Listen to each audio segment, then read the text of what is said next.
Беше тоа на 26 септември 1371 година кога се одигра битката на Марица, во која загинаа Вулкашин и Углеша Мрњавчевци, а синот на Вулкашин, крали Марко, станал крал на Прилепското кралство и турски вазал.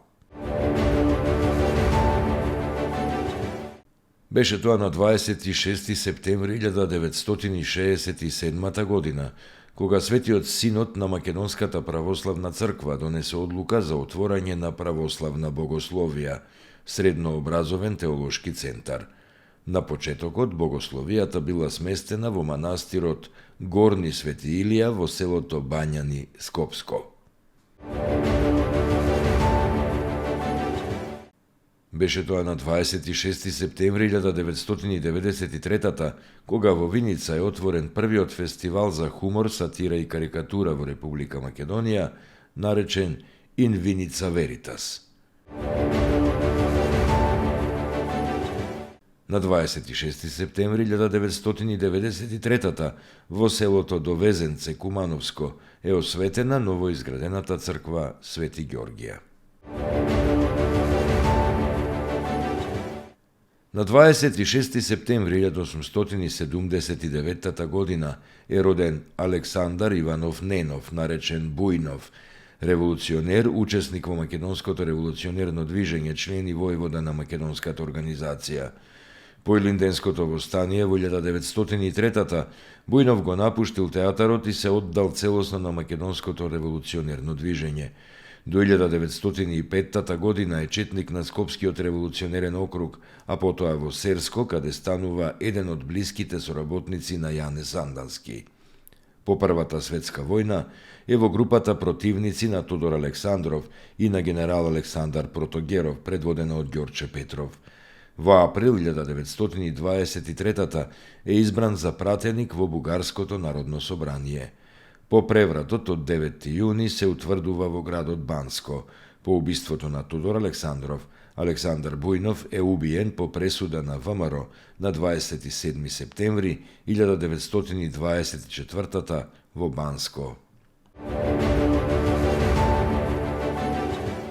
На 26 септември 1883 е роден Гоно Христов Манчев, македонски револуционер, учесник во Македонското револуционерно движење, член на Македонската револуционерна организација.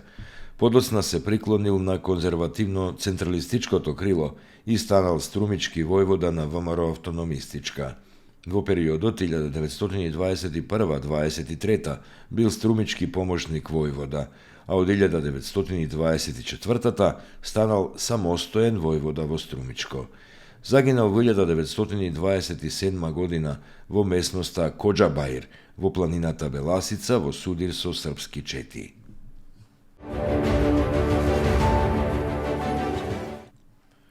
На 26 септември 1970 во Скопје почина Петар или Пецо Божиновски, со партизанско име Кочо, припадник на Македонското народно-ослободително и комунистичко движење, учесник во антифашистичката војна. Пецо Божиновски е роден во Битола на 15 јануари 1920 година. По фашистичката окупација бил член на воениот комитет на Комунистичката партија во Битола и го помагал функционирањето на партиската техника. Во 1943 станал специјален курир на главниот штаб на Народно-ослободителната војска. Во август истата година бил заменик политички комесар на Чета во партизанскиот одред Даме Груев, а потоа од јуни до октомври 1944 заменик политички комесар на 7-та македонска бригада. Во оружените борби бил 2 пати рануван. Прогласен е за народен херој на Југославија на 2 август 1952. На 26 септември 2010 почина Димитар Зози, македонски театарски, филмски и телевизиски актер. Во 1976 година Димитар Зозија завршил Високата музичка школа, одсек драмски глумци во класата на професорот Илија Џувалековски, а во 1977 се вработил во Драмскиот театар во Скопје, каде на самиот почеток се пројавува во остварување наменети за деца, толкувајќи и неколку главни улоги. Меѓу најдобрите негови улоги била улогата во монодрамата Дневникот на лудиот и за својата креативност е наградуван со Републичката награда на аматерските драмски смотри.